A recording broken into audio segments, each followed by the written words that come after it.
एक बार दीपदान करने से कई हजार दीपदानों का पुण्य आपके खाते में आए, आपको मिले तो ये जानकर आपको कैसा लगेगा।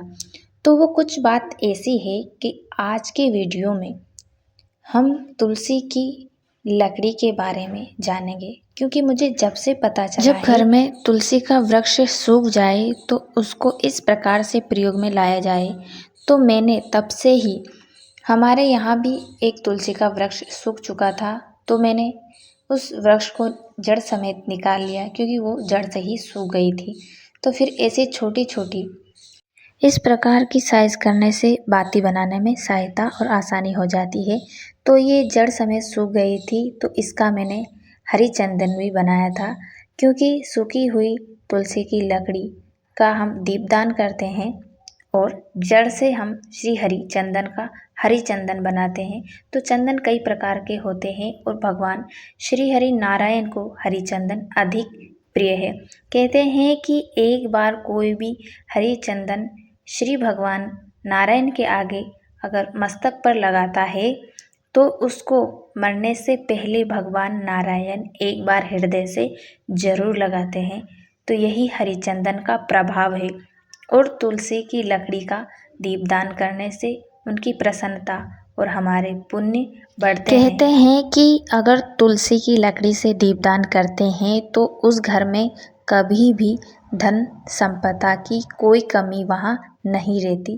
भगवान श्री हरि नारायण उस घर की दरिद्रता का नाश कर देते हैं। और अब वृंदा देवी की तो महिमा ही कुछ अलग है, क्योंकि ये श्री हरि नारायण की प्रिय है। इसीलिए जब कोई भोग लगाता है तो उसमें तुलसी डल डालता है, उसकी मंजरी भगवान को चढ़ाई जाती है और लकड़ी, इससे भी भगवान की प्रसन्नता बढ़ाने वाली हो जाती है दीपदान से। अब ये दीपदान लगाना कहाँ है, तो आप बाती इस प्रकार से बनाइए और दीपक में चाहे तो घी डालें या फिर सरसों के तेल से भी लगा सकते हैं। तो मैंने इस प्रकार से कई बातियाँ बनाई हैं और मेरे पास और भी बची हुई है, तो मैं इसकी और बाती बनाऊंगी पर बाद में। फिर मैंने इतनी बाती बना ली है और जब एकादशी हो या फिर पूर्णिमा हो या फिर कार्तिक माह में भी आप रोज़ तुलसी का दीपदान भगवान श्री हरि नारायण के आगे कर सकते हैं। तो यहाँ मैंने भी एक दीपक भगवान के आगे जलाया है और उसकी आरती भी मैं उतारूंगी। इससे आरती भी उतारनी चाहिए।